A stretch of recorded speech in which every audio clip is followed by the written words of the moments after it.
It's very powerful to engage participation. You know, listening to music feels great, but when we're talking about the healing benefits, what we found in our studies is it really requires participation.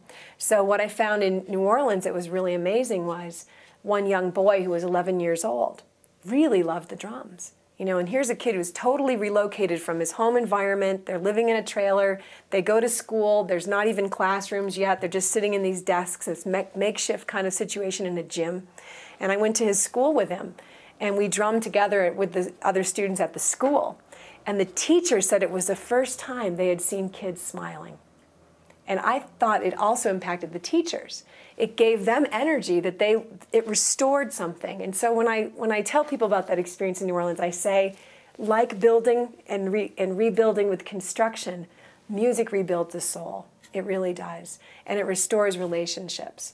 So later that evening, that young man who's 11 years old dragged his parents to the drum circle in the trailer park. And his father said, "I'll just come and see what you're doing." And he stayed for an hour. And he didn't want to stop. And he had the drum like this, and he was having a blast. And he said, "Wow, it's the fastest hour that's ever gone by. I feel like I'm just waiting for the day to get out of this trailer park." And that time just went by. So I think that those are the elements of how this can work for prisons, gangs, all kind of applications where we know that people are out of connection with their soul and with one another in a healthy way. It restores right relationship. When you give people a drum, you hand them their power. You empower them to make a choice. What do I choose to play? What's the sound that is me? It seems like a mask. You know, people think they're hiding behind their drum, but it's incredibly revealing of how we are feeling. One of the techniques we use in Health Rhythms is we ask a question, and we ask people to answer on the drum. So we might ask, how do you feel about this 1-year anniversary of Katrina coming up? And people would answer on their drum. And one woman did this.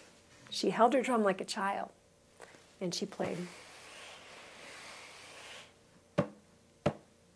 And she said it represented wanting to give security to her children.